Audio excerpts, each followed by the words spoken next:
লাল টুকটুকে চেরি সুন্দরী। কি ভালো লাগছে চেরিগুলোকে দেখতে। আমার শ্বশুর বাড়িতে আগে চেরি গাছ ছিল, কিন্তু এখানকার ওয়েদারে চেরি কিন্তু খুব একটা ভালো হয় না, তাই গাছটাকে কেটে দিয়েছে। চেরিগুলো দেখতে যেমন সুন্দর ছিল, খেতেও কিন্তু বেশ সুন্দর।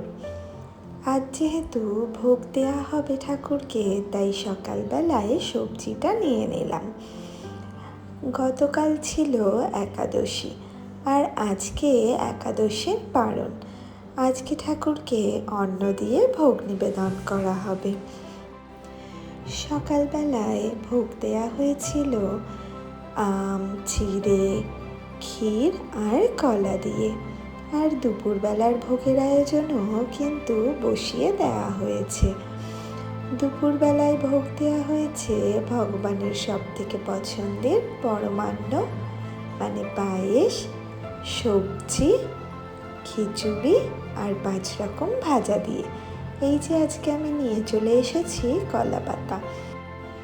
আজ দুপুরে ভোগের প্রসাদ আমরা কলা পাতাতেই খাবো।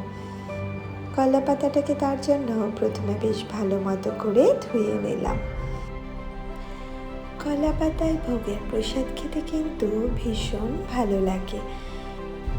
আগে আমি ভাবতাম ভোগের রান্না করা ভীষণ কঠিন একটা কাজ, কিন্তু এখন সেটা বুঝতে পারি যে সেটা কোনো ব্যাপারই না। আর একটা জিনিস আমি খুব ভালোভাবেই বুঝতে পেরেছি, যে পরিস্থিতির সাথে সাথে মানুষ কিন্তু সব কিছুই শিখে নেয়।